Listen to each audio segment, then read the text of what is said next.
Su niñez estaba marcada por la disciplina. Era exigente con sí mismo, y eso se reflejaba cuando diariamente se formaba en la Escuela Santo Domingo de Guzmán en Quito, ciudad donde nació el 2 de julio de 1914. Su educación secundaria fue en los colegios San Luis de Beltrán y Santo Tomás de Aquino en la ciudad capital. Sin embargo, el destino lo llevó a terminar sus estudios universitarios en Milagro, ciudad donde llegó en 1937. Se graduó de Filosofía y Letras en Ciencias de la Educación en la Universidad de Guayaquil, pero la extensión Milagro, obteniendo el título de licenciado en la especialización de Castellano y Literatura. Llegó a la provincia del Guayas en 1935, tras iniciarse como profesor en los colegios Cristóbal Colón, Liceo América y Tomás Martínez.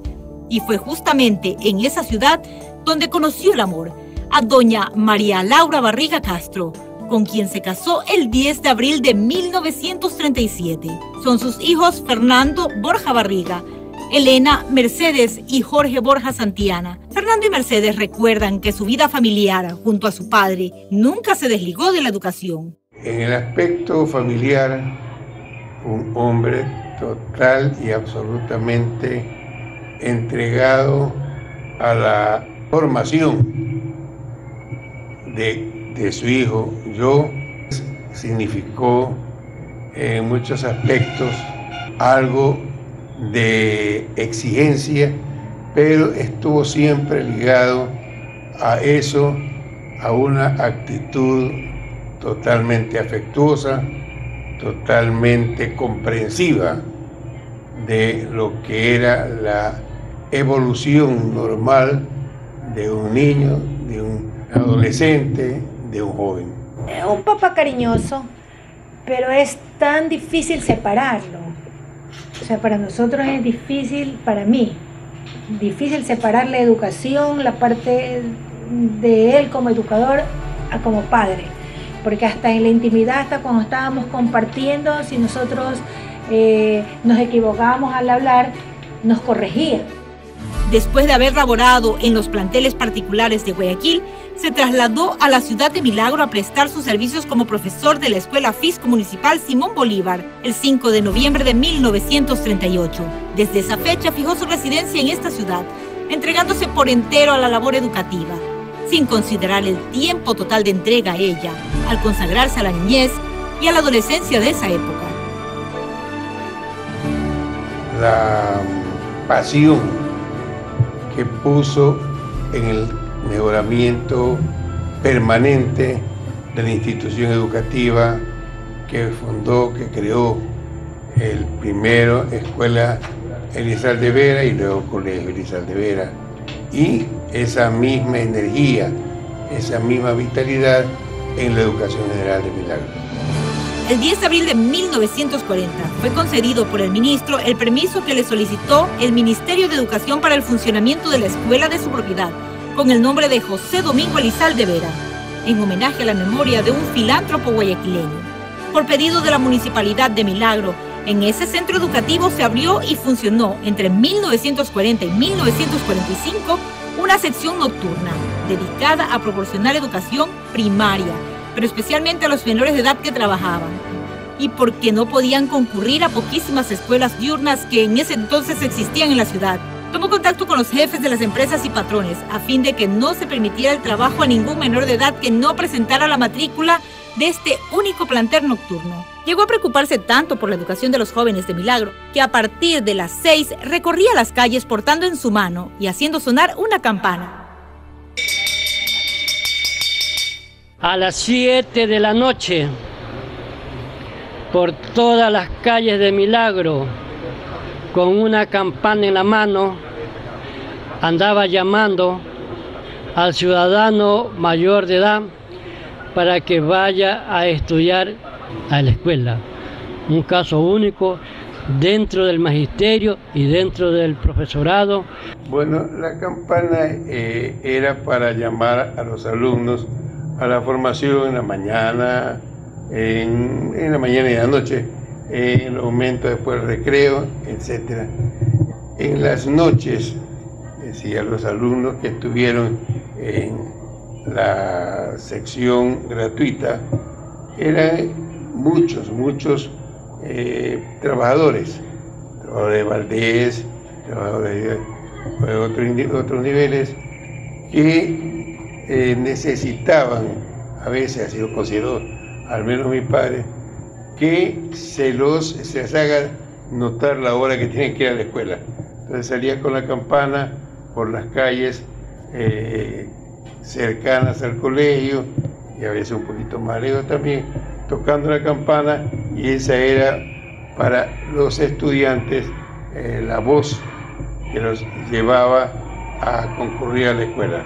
Recuerdo que en algunas ocasiones él salía con la campanita, porque era la época de la campanita, él tenía una campanita chiquita, entonces como a veces no había luz en estos sectores, él salía, se iba hasta 3, 4 cuadras, se alejaba de la escuela e iba con la campanita tocando, llamando a sus alumnos, ¿no?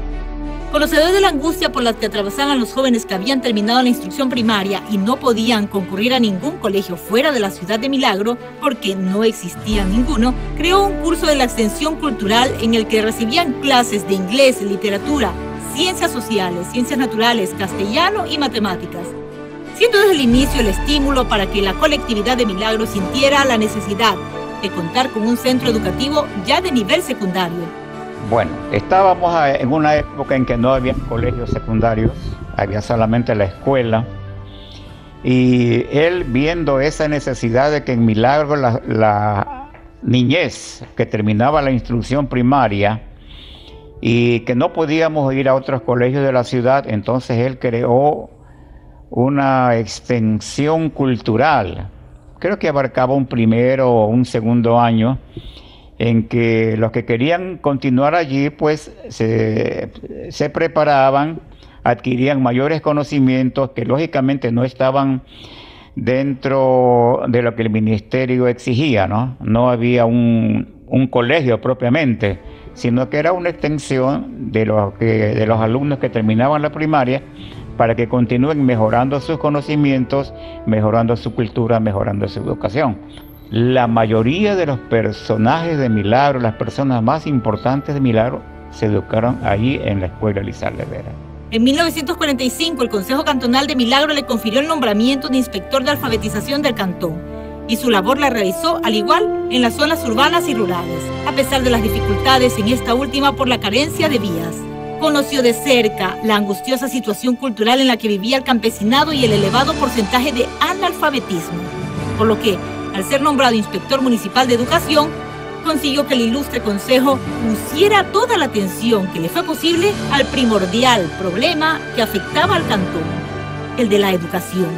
Consiguió así que a partir de 1947 sean creadas en la zona rural de Milagro 54 escuelas municipales, que desde entonces y a lo largo del tiempo se han constituido en el mejor aporte que se ha podido brindar a la cultura de este sector de la ciudad.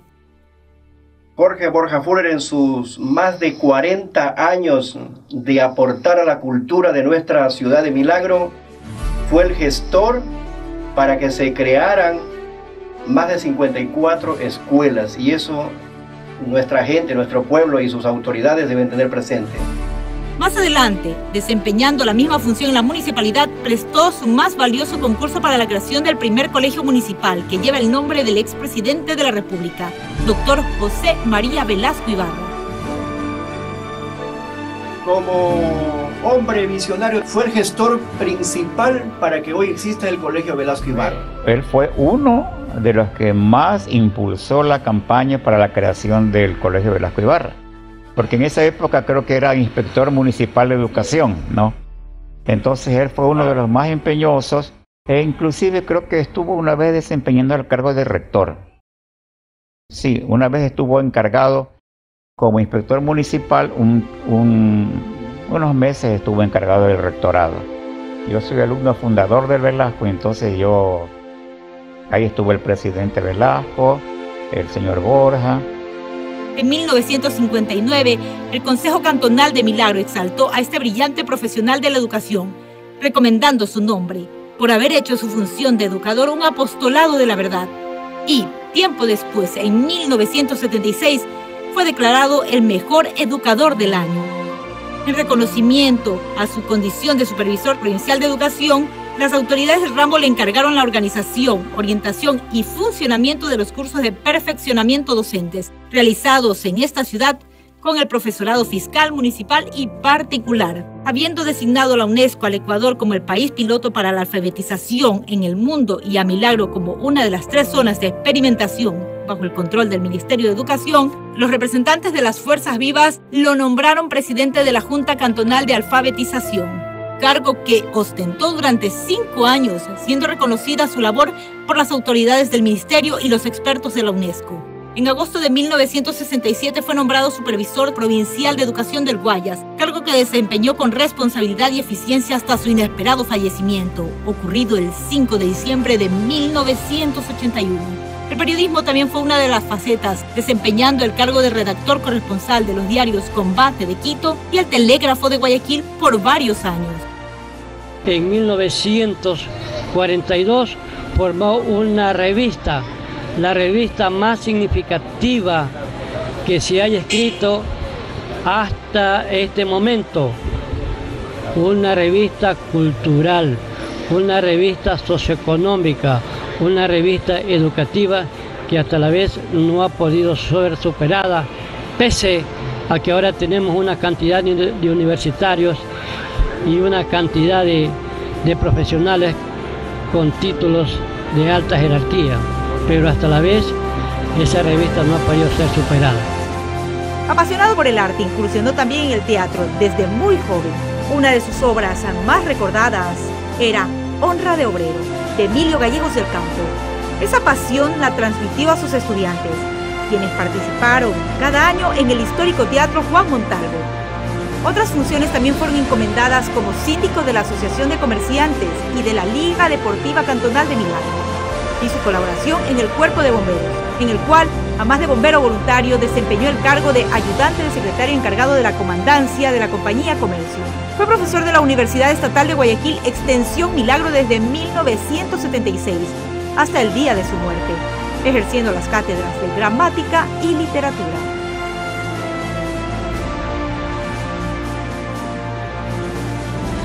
En reconocimiento a la profunda labor desarrollada en Milagro, fue galardonado por un buen número de instituciones, entre las que cuentan la Municipalidad del Cantón, que le confirió la medalla al mejor educador, el Club de Leones de Milagro, la Asociación de Comerciantes, el Club Rotario, la Confederación de Campesinos, la Asociación de Educadores, los comités centrales de padres de familia de muchas escuelas de la localidad y otras instituciones que sería largo enumerar.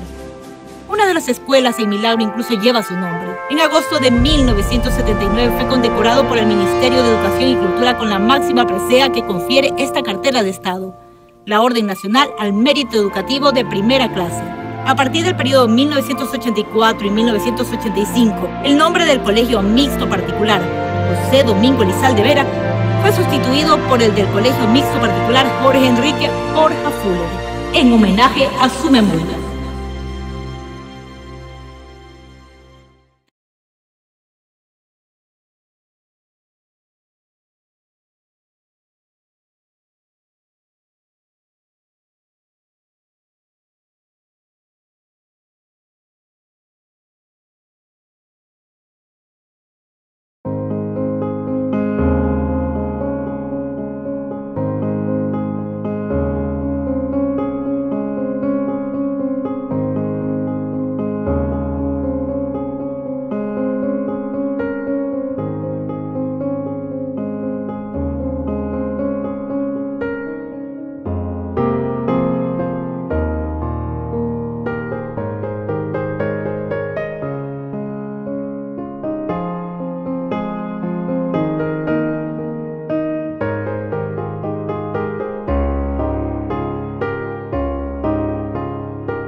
Fue necesario reconocer aún más sobre Jorge Enrique Borja Fuller. Por supuesto que sabíamos que en Milagro encontraríamos a muchos de sus alumnos y que su primera reacción al preguntar por él sería de gratitud.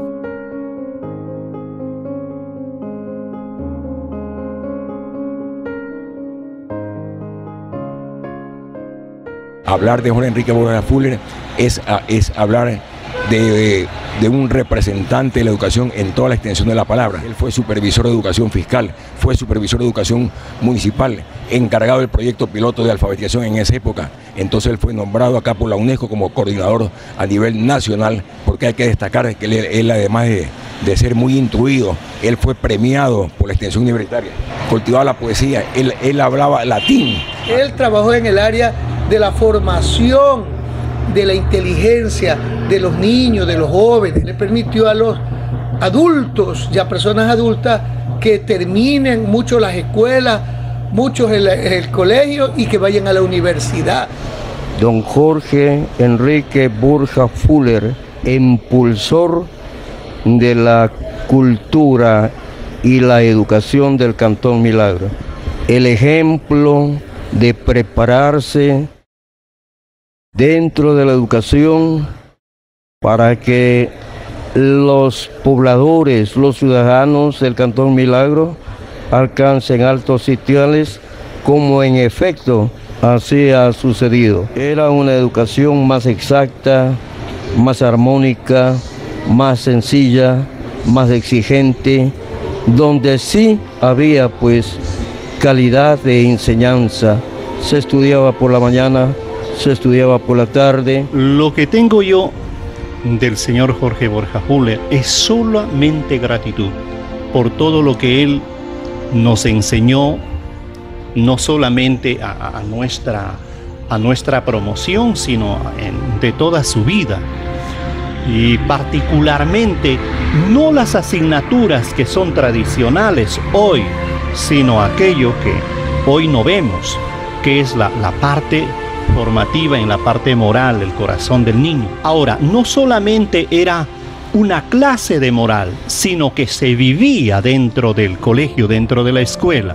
Todas las semanas nos reunía y nos daba clases de moral específicas. No he olvidado el libro que utilizaba, el de Mundo de Amisis, el libro Corazón. Nos reunía a todos y nos leía el relato, y luego de leernos el relato nos comentaba el relato, y me di cuenta el marcado interés que tenía que los chicos no solo se ilustren, no solo que tengan conocimiento, sino que también tengan formación de valores. No, yo me acuerdo que habían otras escuelas que tenían mejores instalaciones físicas, ¿no? Mejores estructuras, pero que no tenían el prestigio que tenía la Elizalde Vera. La Elizalde Vera era palabra mayor en cuanto a escuelas. O sea, los grandes méritos no estaban en la estructura física, ¿no? Sino en el prestigio que había alcanzado el señor Borja, junto con sus maestros, el nivel que alcanzó la escuela, era un reto para las demás escuelas. De la forma de prepararle al señor Borja, inclusive estudiamos, me acuerdo, moral y cívico. Era extraordinario las lecciones que nos daban. Eso ya no se estudia, creo, en los colegios. Era un hombre que irradiaba mucho respeto, uno lo veía y si estábamos jugando en la calle, como era tan pequeño, mira, uno enseguida se gritaba, el señor Borja, y nos corríamos por ahí. Desde hace más de 60 años, la educación, la formación de los estudiantes, niños, jóvenes y adultos estaba marcada por la disciplina, por la rigurosidad y por el respeto. Don Jorge Borja era tan preocupado por la enseñanza que si era de dar clases los días sábados, él daba las clases el día sábado y no incrementaba el costo de la pensión. Él era casi como un padre para todos, un padre estricto porque el que estudiaba, el que aprendía, el que se portaba muy bien, él los quería mucho. Y todos los queríamos, a pesar de esa estrictez, todos los queríamos bastante. Él trajo consigo y con su sistema de enseñanza, nos enseñó a nosotros mucha disciplina, mucha responsabilidad y además de eso,